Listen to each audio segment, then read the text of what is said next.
But Red Bay Coffee isn't just focused on the coffee side of the business. The Hopkins encampment has grown steadily over the past week, and protesters say they aren't going anywhere. Investigations into safety concerns at Boeing are revealing some turbulence in the company. It's been just over 48 hours since the Francis Scott Key Bridge collapsed into the Patapsco River. The world's biggest bounce house is coming to D.C. But Boeing pilots say that the planes are safe and that passengers like the ones here at BWI Airport should not be concerned. So anyone seeing this, you can't smell it, but as soon as this lid comes off, fresh roasted coffee, it just fills the room. This is Keba Conte, a coffee connoisseur and the founder and CEO of Red Bay Coffee, a business caught in the crosshairs of recent executive orders. The most challenging thing is sort of long-term planning. Challenged with planning around new Liberation Day tariffs enacted by President Donald Trump, a 10% baseline on most imported coffee, with some countries facing over 50%. The National Coffee Association says 99% of U.S. coffee is imported, and with Red Bay sourcing globally, customers are now paying the price. Because if we have to raise our prices, we may lose customers. David Harrison and Maria Picciarina with the Chamber of Commerce say small businesses are stockpiling to avoid raising prices. So financially, it's quite detrimental one way or the other. Because it's unrealistic to expect businesses to absorb those costs. And Conte has chosen to slowly raise prices for his. But Red Bay Coffee isn't just focused on the coffee side of the business. It's committed to a deeper message, one of heritage, diversity, and social change, no matter the economic implications. Beyond the tariffs, we still stand 10 toes down on DEI. As a Black-owned business, Red Bay Coffee puts diversity at the forefront, from staffing to store design. But with economic pressure, they could take a financial hit, making it harder to maintain the ability to spread social messages. We're sort of unduly burdening small businesses, in this case, minority-owned small business who's doing a lot for equity in our region for a policy goal that's not quite clear to me. Still, Conte says Red Bay's mission stretches beyond profits into purpose. We're continuing to broaden that community that enjoys participating in the specialty coffee industry. For the Hearst Journalism Awards, I'm Ricky Podgorski. You see it more with fathers and sons, but not necessarily with mothers and a son. That bond. We know it's special between a father and son, but in this case... The thing is, like, my mom always been like the cool mom, so it's like all the kids in the neighborhood always know her. So I became like the cool mom when he was in middle school.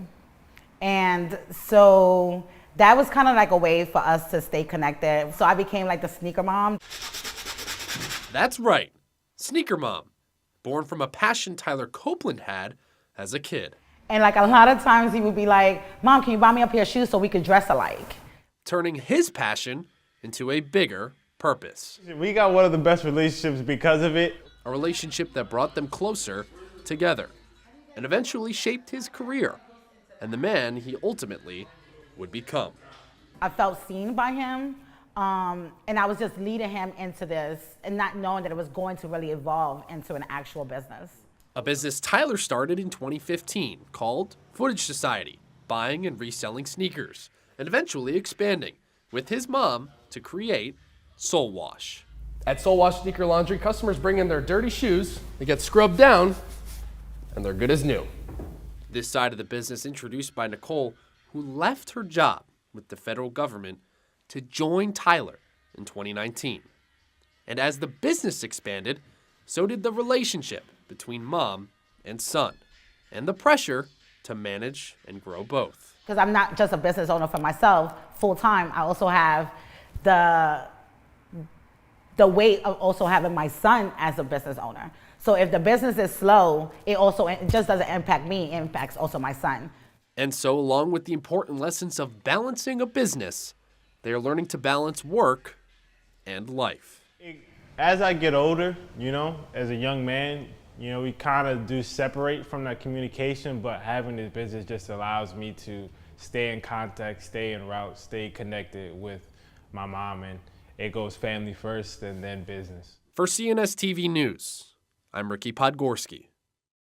With cherry blossom peak bloom around the corner, hundreds of people come to visit the tidal basin, soaking up the splendor. But there's one cherry blossom tree that doesn't look like the rest, but attracts the most attention. I don't know, it's just quite unique, isn't it? Stumpy became a DC icon back in 2020 after a Reddit post went viral. Ever since, all those who visit admire his perseverance to stand strong and tall. I think it just is a testament to perseverance, and he's hanging on as best as he can. And continue to bloom with the rest of them. I think he sort of represents the underdog, and I think it's great, just a great piece of character to have here on the mall. I mean, Stumpy is the product of Mother Nature fighting itself, flooding the tidal basin wall, oversaturating Stumpy's roots, giving him a hollow and frail look. all the other trees are so big and beautiful, but to have this guy, little runt of a tree, but he still gets to blossom once a year, so that's great. He's been a spectacle for years now.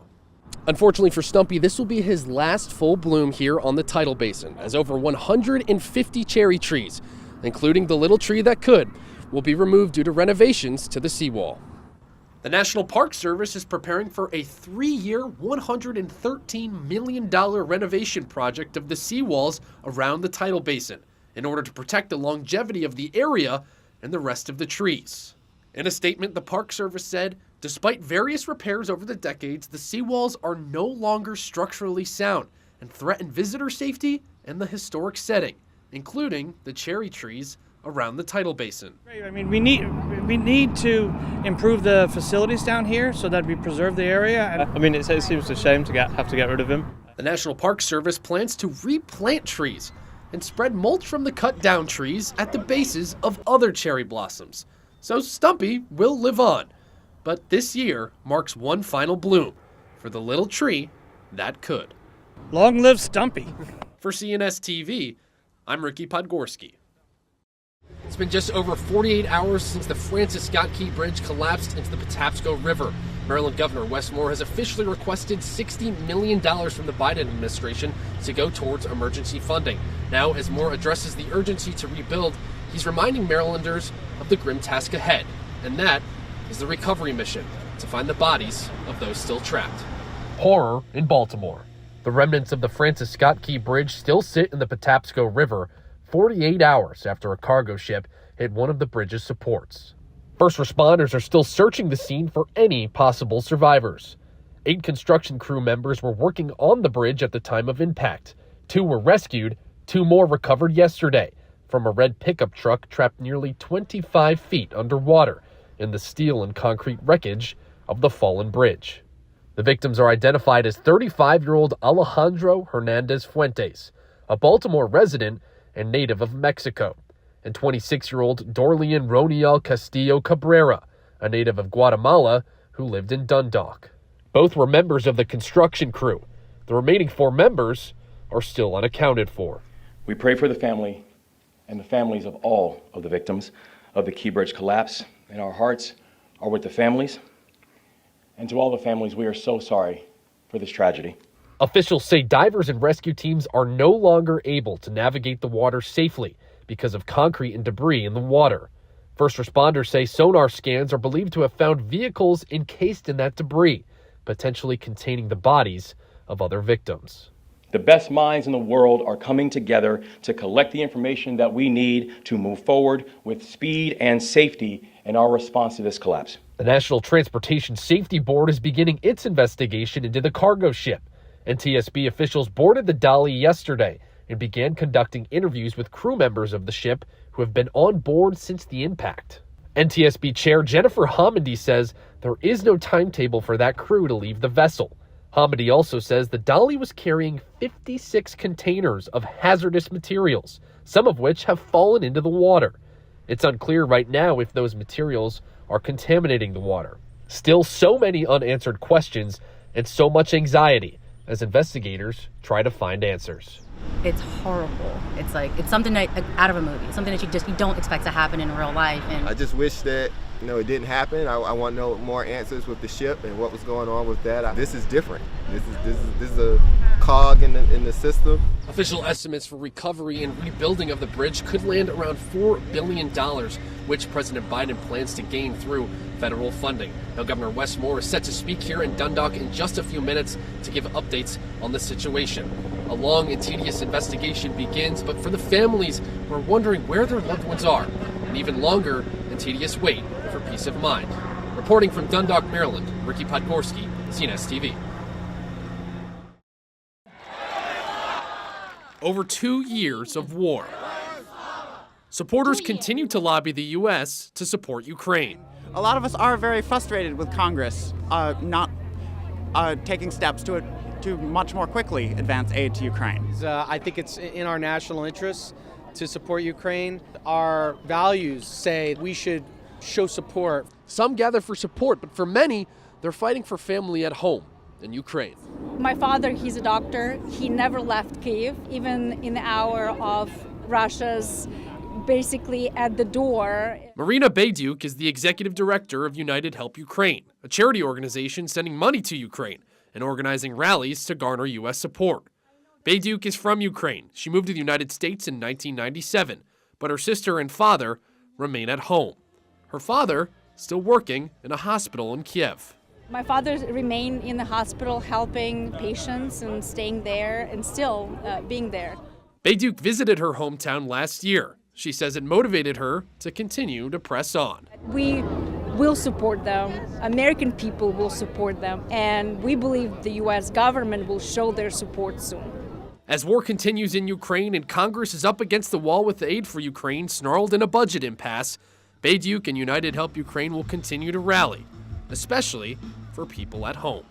So I think my father, when he sees me today, he feels very proud. Ricky Podgorski, CNS TV News.